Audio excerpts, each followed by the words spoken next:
नमस्कार दोस्तों, स्वागत है आपका हमारे channel target for IAS and UPSC with के। हम लोग लाते हैं डेली बेसिस पर आबकारी पुलिस के पेपर का एनालिसिस। और आज 22 फरवरी 2023 के क्वेश्चन किस तरीके के पूछे जा रहे हैं मैथ्स में, आप सभी को मालूम होना चाहिए। लगातार क्वेश्चन, अधिकतम क्वेश्चन मैथमेटिक्स से बन रहे हैं, तो इन्हीं को मैं यहाँ पर आप लोगों को बताऊँगा। वीडियो की शुरुआत में ही आप लोगों से कहूँगा, यह सभी के सभी क्वेश्चन जो स्टूडेंट्स ने बताया है उसी के आधार पर तैयार किए गए हैं।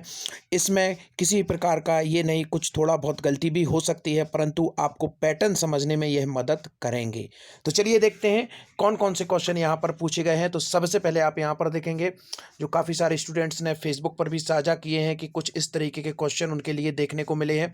तो जिसमें आप देखेंगे, एक दवा निर्माता प्रत्येक 12 दर्जन बोतल पर 1 दर्जन बोतल अतिरिक्त देने का वादा करता है, मूल्य पर 25% की छूट भी देता है। यदि एक बोतल का अंकित मूल्य 117 है तो बोतल कितने मूल्य पर बेची जाए कि हानि ना हो। तो इसी तरीके के क्वेश्चन पूछे गए हैं। अब आपको यहाँ पर एज इट इज क्वेश्चन पर नहीं जाना है। अब आपको केवल समझना है कि यहाँ पर आपसे कैसा क्वेश्चन पूछा गया है। लाभ हानि से संबंधित यह क्वेश्चन है, तो अब आपको अपना लाभ हानि का जो पोर्शन है उसको कवर करना है। आपको एज इट इज क्वेश्चन पर नहीं जाना है। इसके साथ ही साथ मैंने आपको यहाँ पर एग्जाम्पल के लिए एक और क्वेश्चन यहाँ पर रखा है, उसी तरीके का लाभ हानि से संबंधित। यह डायरेक्ट क्वेश्चन नहीं आया है, परंतु मैं आप लोगों को यहाँ पर समझाने के लिए इस क्वेश्चन को मैंने यहाँ पर शामिल किया है। इस तरीके के क्वेश्चन भी पूछे गए हैं, जैसे कि श्वेता मोल भाव में बहुत उत्तम है।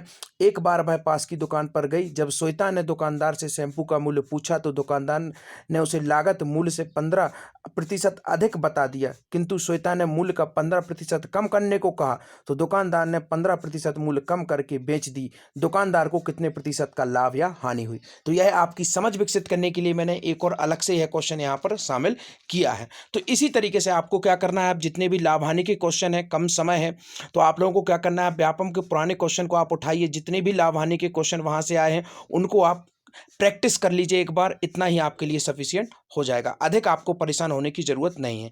इसी तरीके का एक क्वेश्चन और पूछा गया था, जो काफ़ी सारे स्टूडेंट्स ने बताया कि इसी टाइप का क्वेश्चन था, अनुपात से संबंधित था। 1.5 किलोग्राम अंगूर में पानी का फल के अनुपात 4:1 है। इस तरीके के क्वेश्चन भी पूछे जा रहे हैं। यह केवल एग्जाम्पल के लिए आपको बताया गया है, तो इनको आपको समझना है। अब आपको बताता हूँ जीएस से संबंधित कौन कौन से क्वेश्चन आए हैं। तो सभी को मालूम होना चाहिए, ज़्यादातर क्वेश्चन एमपी से नहीं आ रहे हैं। तो इसका मतलब क्या है? इसका मतलब यह है कि अब आपको एमपी पढ़ना है। दोस्तों, हमेशा मैं बताता हूं आप लोगों को, एग्जाम में जैसा पैटर्न बन रहा है उसके अकॉर्डिंग तो पढ़िए, परंतु जिन क्वेश्चन को अभी तक पूछा नहीं गया है उन क्वेश्चंस पर ज़्यादा फोकस रखिए। एमपी से बिल्कुल भी अभी क्वेश्चन नहीं आ रहे हैं। और अपकमिंग जितने भी एग्जाम्स आप देखेंगे, जो आने वाली जो आपकी जो होंगे, उनमें आपको देखिए एमपी से क्वेश्चन देखने को मिल जाएंगे। अभी नहीं मिल रहे हैं। अभी अधिकतम क्वेश्चन आ रहे हैं आपके विज्ञान से, अधिकतम क्वेश्चन देखने को मिल रहे हैं साइंस से, साथ ही साथ आपका मैथ और रीजनिंग काफ़ी बड़ा पोर्शन कवर कर रहा है। तो यहाँ पर आप देखिए, कुछ क्वेश्चन यहाँ पर पूछे गए थे। विगत दिनों में स्वावलंबन योजना के लाभ किस से किस वर्ष तक के व्यक्ति के लिए है। अनफिनिश्ड पुस्तक, तो इसमें आपको लेखक और पुस्तक को जरूर याद करना है। विविध से यह क्वेश्चन है। करंट का भी क्वेश्चन आ गया। आर्थिक सर्वेक्षण में भारत का 2022 में प्रदर्शन कितने गिरा है। तो यहीं पर आपको एमपी का भी जरूर देखना है। एमपी का डेली बेसिस पर करंट अफेयर में डिस्कस करता हूँ। लिंक डिस्कशन में है, टेलीग्राम चैनल को जरूर ज्वाइन करिए। इस पूरे के पूरे लेक्चर की पीडीएफ भी आपको टेलीग्राम चैनल पर मिल जाएगी। इसके साथ ही साथ अर्थव्यवस्था के 3 प्रश्न जो बताए गए हैं बच्चों के द्वारा, काफ़ी हार्ड लेवल के थे, कथन उसमें दिए गए थे।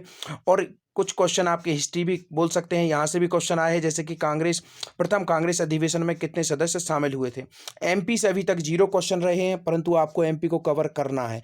If you not cover MP you can't crack exam. तो आगामी जितने भी एग्जाम है वहाँ पर आप देख लीजिएगा, एमपी जरूर पूछा जाएगा।